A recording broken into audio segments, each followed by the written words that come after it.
You're listening to Talking Teesdale, a regular podcast covering Barnard Castle and the surrounding villages. Brought to you in association with the Witham Arts Centre.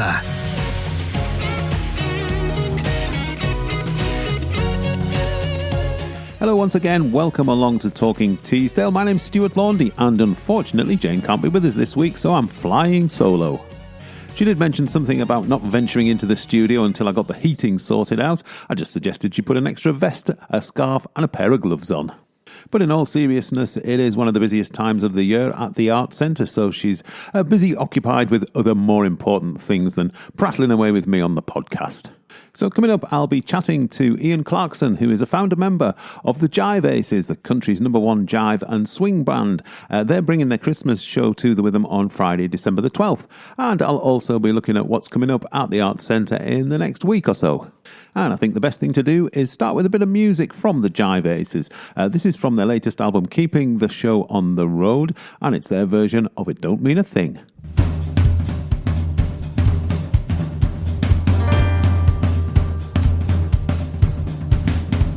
What good is music? What good is melody if it ain't possessing something sweet? It ain't the music, it ain't the melody. There's something else that makes a song complete. It don't mean a thing if it ain't got that swing. Do-I, do-I, do-I, do-I, do-I, do-I, do-I, do-I. It don't mean a thing, all you got to do is swing. Do-I, do-I, do-I, do-I, do-I, do-I, do-I, do-I. Well, it makes no difference if you like it, sweet or hot. You just gotta get that rhythm, everything is God. Well, it don't mean a thing if it ain't got that swing. Do-I, do-I, do-I, do-I, do-I, do-I, do-I, do-I. Wah, wah.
The Jive Aces, who are bringing their swinging Christmas show to the Witham in Barnard Castle on Friday, December the 12th. A couple of days ago, I caught up with Ian Clarkson, a founder member of the group, and I began by asking him if he was getting into the Christmas mood yet. Oh, yes, I am, because it's actually snowing today where we are.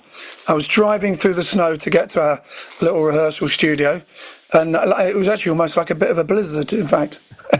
I have a feeling that you were possibly snowed off when you were due to appear up in Barnard Castle once before. Now, I might be getting you mistaken with another group, but I'm sure we had to rearrange a date for you. It does sound vaguely familiar. We have been snowed up on a few occasions.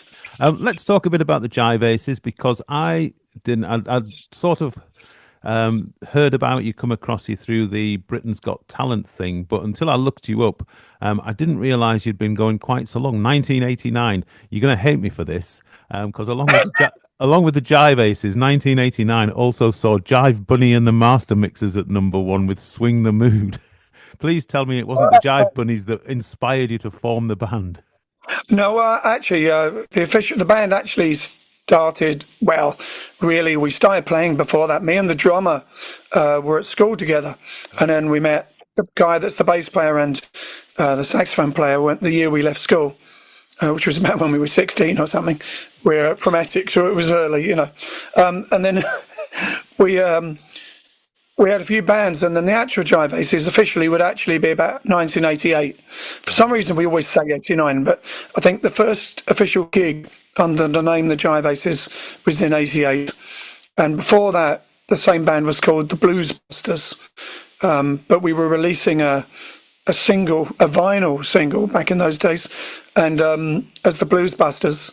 And Paul Young's band, Q-Tips, had like a blues side project, and they were called the Blues Busters, and they gave us a call and said, we've got an album coming out, do you mind not being the Blues Busters? And then, yeah, literally I was on the phone to the guy pressing the single, and he goes, what are you going to be then? And me and Ken were standing at a phone box in those days, and I said, well, what about Blues Aces? And then he said, no, that sounds like a blues band. And so Ken said Jive, so I said Jive Aces, and that was it. Oh. He pressed the single, and we've been the Jive Aces ever since. So where does the love of the music come from then? You were very young, you said. You were very young when you started. So it seems, I mean, given all musical tastes that were going on in the 80s, where does the love of jive and swing come from? I think originally we were sort of, all of us really, when we were about 13, 14 years old, which obviously is not that long ago, we were like into Elvis and stuff, particularly Elvis, because obviously everyone knew Elvis. Elvis passed away around that time, so there was even more. There was movies on all the time, and they were playing him all the time. And in those days, I'd be listening to Elvis. I loved Elvis, and then I'd look at the sleeve notes and see that he was inspired by all this blues music. So, like, That's All Right Mama was Arthur Big Boy Crudup. Hound Dog was by Big Mama Thornton, and a band called Freddie Bell and the Bellboys. And I'd look up all these bands, and then we'd go to, there used to be some like jazz blues record shops, and we used to go down to those in London and stuff, and basically spend hours going through them, and end up buying blues and jazz and swing and rock and roll and rockabilly. And he was Sun Studios, so I had loads of albums of Sun's. They were just bringing out albums of the time of like Sun Studios, the recordings. So I started buying everything that was recorded at Sun, which was a mixture of blues, hillbilly and rockabilly and early rock and roll. And we sort of just went backwards as everyone else went forwards. There was a bit of a rockabilly revival as well, wasn't it? Sort of late 70s, early 80s. Yeah, that's right. Yeah, so we so by the time I was 13, I had my hair sort of pretty much like now, except I was trying to, have this, quiff, teddy boy looking quiff, but with my dad gave me some brew cream, and I eventually learned how to do it. And everyone thought I was completely mad at school. I was the only one. And then I met another guy who was a year older than me at school. So I looked at his hair. It was like a movie. I remember him sitting on the desk talking to our teacher. He was like an older guy. He was a year older. And I was trying to study his hair to see how he did it. And everyone else were like punks and mods and stuff. And then the Stray Cats came out, and suddenly I was cool. Everyone's going, oh, he had his hair cut like that before. And so I suddenly went from weirdo to hero night. Style icon. Absolutely. So at what point did the Jive Aces kind of get serious? Was there a sort of tipping point when you thought we can actually make something of this? Well, we haven't really got serious yet. We didn't want to do that. No, it was gradually. We started actually dancing, jive dancing to rock and roll and rockabilly and swing, and we used to go and dance in front of other bands and get in free, sort of like an official dance troupe. And then we got some interest locally. We were in the local newspaper as jive dancers and stuff, throwing our girlfriends around. And then we started a club that did it, but we only have about 25 people. And then we started busking. We used to go and play in the street, and in Romford, in Essex, and all around that sort of area, in the markets. And we'd earn our money around Christmas time, and so in quite a while. And then people would come, and we had to get a card because people would ask us for a card. And we'd start doing Christmas parties, weddings, nurses' parties, which were always fun. And we sort of went from there, really. And then the serious part, we got serious, was when we started getting gigs in Europe, which was once we'd recorded this single. And the guy that recorded it, I don't know if you remember a band called the Polecats, who also were, sort of like the British Stray Cats. And Boz Borer, who's the guitarist and a friend of ours, had a recording studio, and he basically produced the first single. He ended up being Morrissey's guitarist, and actually has been playing with Morrissey since then. But anyway, at that time, he helped us. Amazing. I always say it's his fault, by sending our single around places. And he sent it to up north, first of all, to Newcastle. And so the first place, a long way away for us, was playing in Newcastle. And then we did a gig in Paris, and then he sent it to Switzerland, and we started going to Switzerland, and we used to do this run twice a year in Switzerland of residences in these clubs in Switzerland. And it was fantastic. It was like being the Beatles akin to the Beatles in Hamburg, because you'd play for a residency for a week in these music clubs, and people would come and see you every single night for a week, and you'd play 5 sets and then 5 encores because they loved you, and you were like English, like next to American English was like the thing, wow, they're English, they actually speak that language. And it used to be great. It was fantastic. We were introduced to the world of being rock and roll stars before we were famous, which we're not yet anyway. But you had like sweet Swiss girls and making you cakes and it was just an amazing time. We lived in Dagenham at the time when we started the band, Dagenham in Essex, and so suddenly being in Paris and Switzerland, it's like a whole new world. Broadens your horizons, and so that was the thing. So I ramble. Because we were playing in Europe, obviously, if you had a job, you very quickly run out of holiday time. So we gave an ultimatum, which is probably the most serious we ever got, to the band, and said, look, if you want to stay with the band, you've got 3 months to decide. Give up your day job, because we got more work in Europe. And we wanted to do at that time, there was lots of work in Europe and less in the UK. So we started doing that. And then, as you said, before Britain's Got Talent, we were on Opportunity Knocks with Les Dawson, right, the last season of Opportunity Knocks. And that's what really, obviously there was no social media, so we were just on. We won on the show, but we didn't get the call back. And we were quite happy because we left that night for the second tour of Switzerland, and we didn't want to have to come back. We were so blasé. So we got in the van and drove to Switzerland, and but it was amazing. And then they sent us the video, so we made loads of VHSs and had 8x10 black and white photographs and sent them around everywhere, and that really got us going around the country in the UK. And the enthusiasm for what you do remains undimmed. I mean, I see after the run of shows that you're doing up to Christmas this year, you're off to Athens for a week. Yeah. We did it once before in about 2022 when we first got out, or actually 22 into 23. And what we do is we play after Christmas up to and including and past New Year's Eve. and it's sort of like the Ronnie Scotts of Athens. It's called the Half Note. Yeah, so like a top jazz club in Athens, sold out every night, and then you do New Year's Eve, which you start at 1 a.m. first set.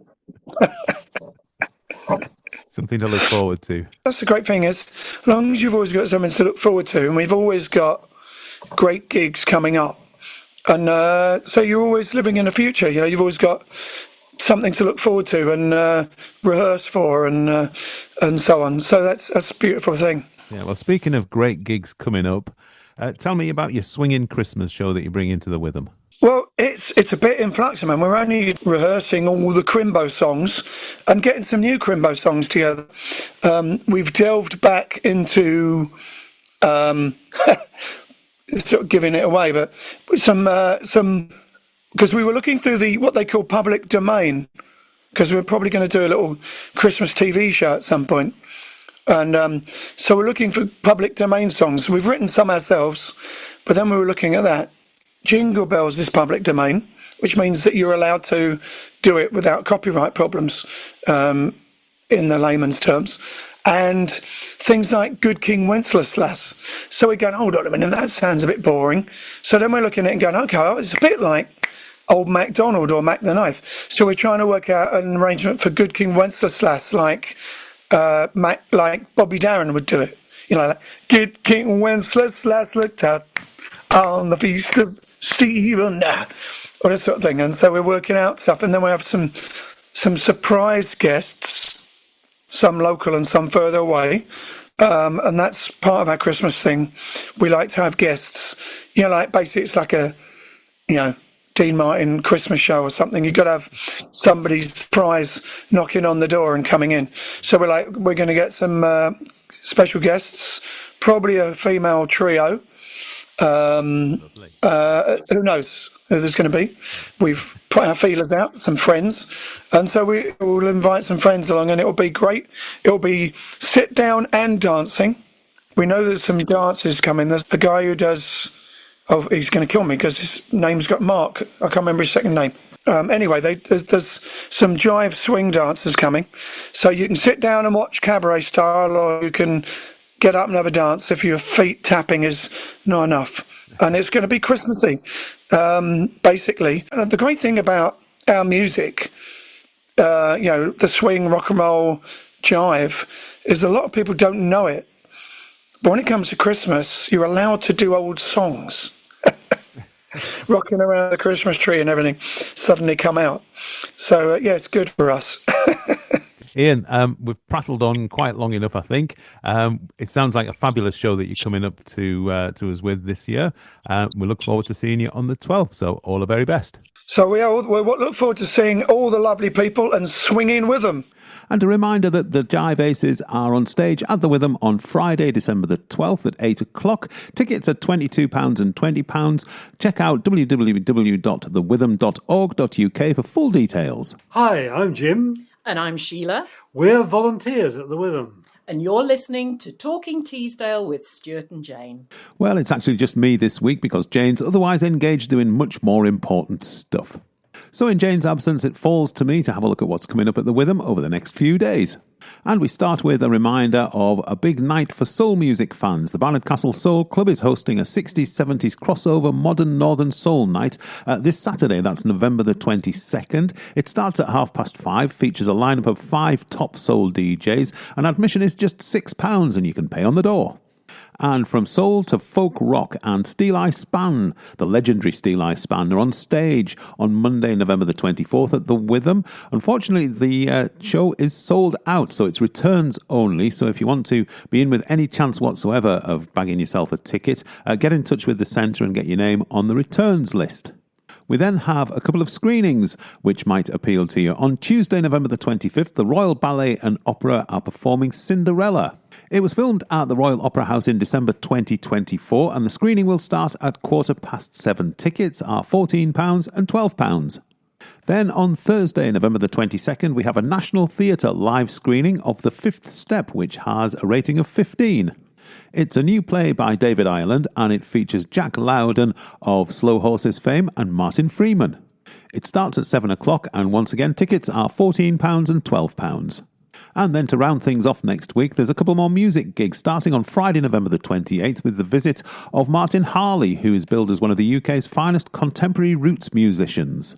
He'll take to the stage at 8 o'clock, and tickets for this gig are £20. And then on Saturday, November the 29th, the Withams delighted to welcome back Queen UK, one of the country's premier Queen tribute bands.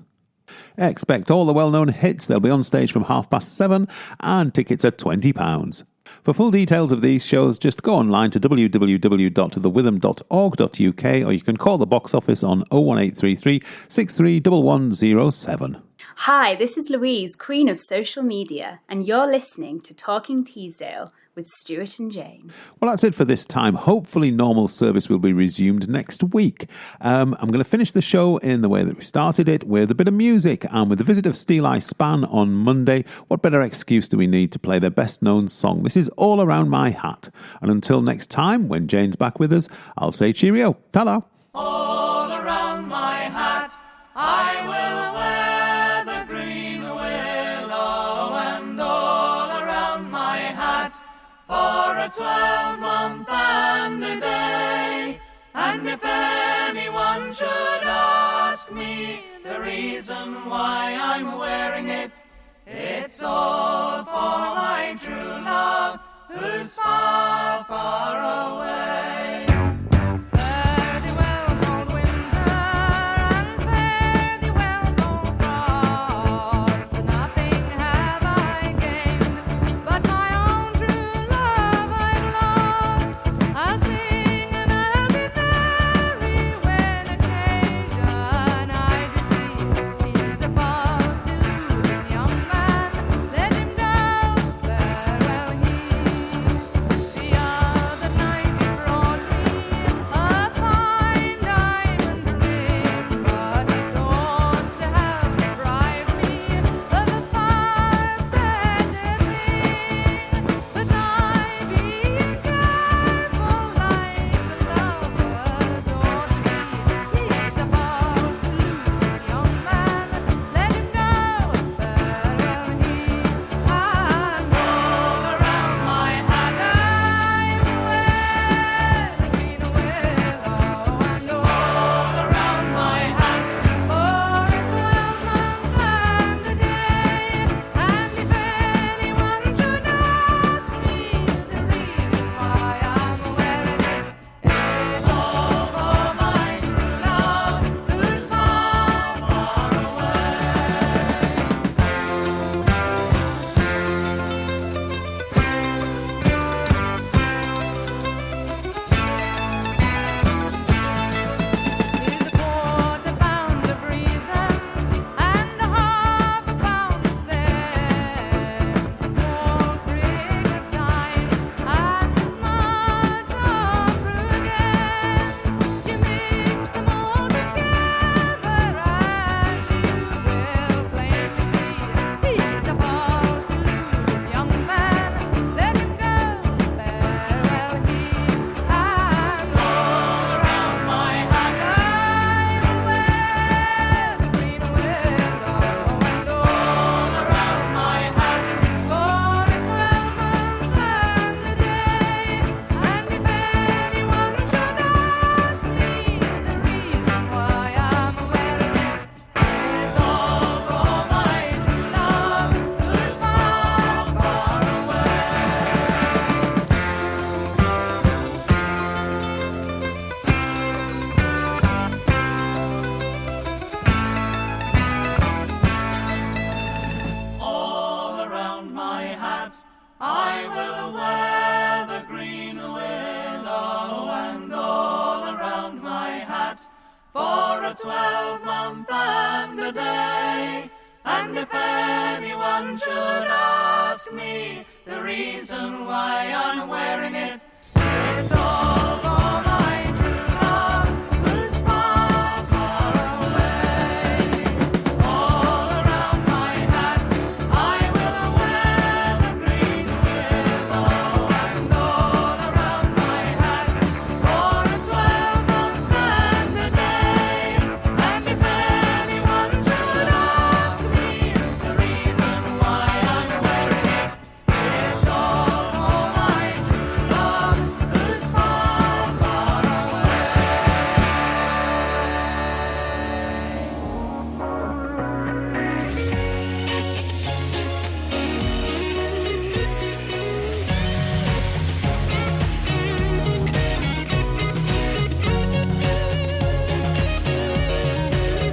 Thanks for listening. We'll be talking Teesdale again soon. In the meantime, please spread the word, like, share and subscribe, or go online to thewitham.org.uk.